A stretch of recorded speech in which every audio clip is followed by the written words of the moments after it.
মাছের ঝোল ready.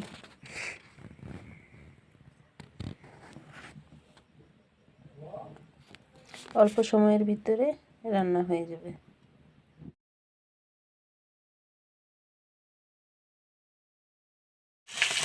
Good evening everyone, সবাই কেমন আছেন? আশা করি খুব ভালো আছেন। আমিও খুব ভালো আছি। মাছগুলো হালকা করে ভেজে নেব।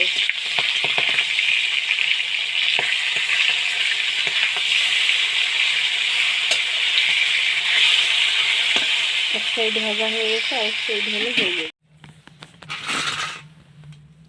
মাছগুলো ভালো করে ভেজে নিয়েছি, ভালো কি হালকা ভাজা। দেখুন, এখানে টমেটো দিয়ে হালকা ঝোল হবে।